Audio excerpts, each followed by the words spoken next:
Tadi juga disebutkan begitu ya, ada permasalahan terkait pupuk. Nah ini juga kalau dilihat koridornya juga di koridor Anda. Bagaimana Anda melihat dukungan pupuk terhadap petani kopi? Nah ini, pupuk subsidi itu memang terbatas ya, ada komoditas-komoditas tertentu yang saat ini dibatasi untuk, pupuk subsidi ini. Prioritas pupuk subsidi saat ini masih, diutamakan untuk padi, karena nih pangan kita otomatis harus kita amankan ini karena terbatas. Kebutuhan pupuk itu 25 juta ton ya, tetapi yang ada yang sepertinya subsidinya itu kurang lebih hanya 9 juta ton. Bayangkan saja antara kebutuhan dengan dana yang ada, otomatis pemerintah melakukan, pembatasan terhadap komoditasnya ya, kita prioritas padi ya. Untuk kopi tentunya, ini kita bukan tidak ada pupuk, ada pupuknya tapi non subsidi ya. Ini tentunya para petani kita harus mengakses itu untuk mendapatkan pupuk non subsidi ini. Ketersediaannya ada. Yang kedua adalah, kita mendorong para petani untuk menggunakan pupuk organik ya. Karena apa itu pupuk organik ini bisa dibuat oleh para petani sendiri ya. Seperti kemarin kita mengembangkan kopi di daerah Dieng ini misalnya. Kita kembangkan juga, namanya, pupuk organik ya, petani kita kasih bantuan sapinya, kemudian ada rumah komposnya ya. Petani memproduksi pupuk organik ini, ya ini tentunya, sebagai substitusi jadi tidak adanya pupuk subsidi ini kita bisa isi dengan pupuk organik dan sebenarnya memang tanah kita ini membutuhkan yang namanya pupuk organik ini ya, secara alami nanti akan berproses dan tentunya akan dibutuhkan oleh tanaman ini. Oke baik, kalau dari Anda Pak Pranoto selaku asosiasi kopi begitu ya, perwakilan dari asosiasi kopi, sebetulnya apa yang bisa dilakukan dari para petani kopi yang mana juga disebutkan oleh Pak Ramanto tadi, pupuk subsidi jumlahnya terbatas? Itulah Pak yang tadi saya bicarakan. Kita di dalam hal kehidupan ini Pak, kita sebagai eh, stakeholder ini kita juga banyak membantu petani Pak, yaitu dengan pupuk dan lain sebagainya. Kita sangat mengerti karena kita sebagai stakeholder ini kan juga butuh kopi Pak, nggak mungkin kita bisa diam aja.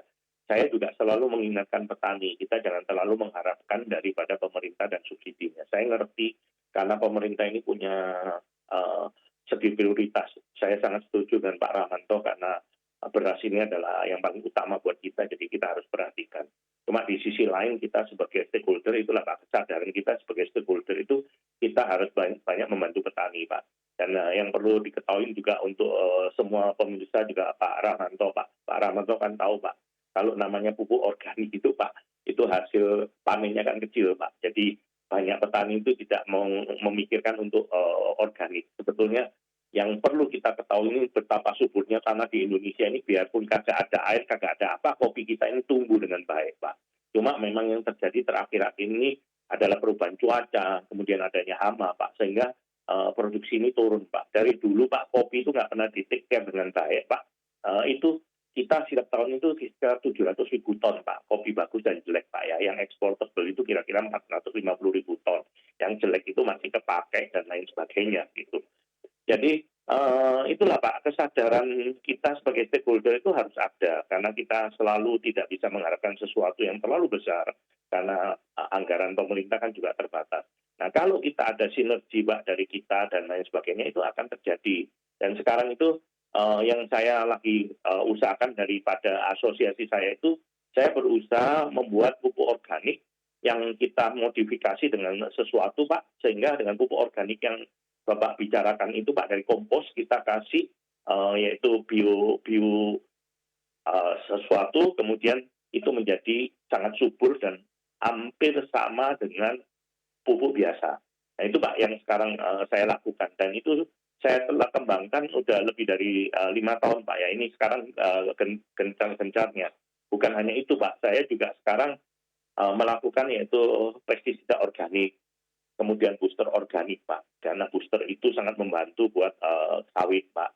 Dan saya juga pestisida ini mulai saya lihat banyak membantu. Saya harapkan juga bukan hanya kopi Pak, nanti kakao ya bisa dengan pestisida organik ini bisa membantu perbaikan kakao kita dan kopi kita. Saya nggak mau kejadian kopi ini seperti terjadi dengan kakao, Pak. Jadi net import, Pak. Saya nggak mau terjadi.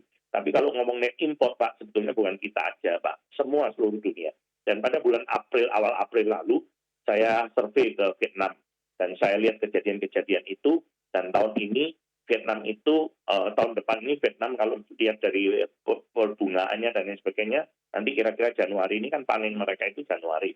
Jadi saya harapkan mereka juga menghasilkan kopi yang bagus. Jadi itulah Pak kejadian-kejadian siklus di dunia.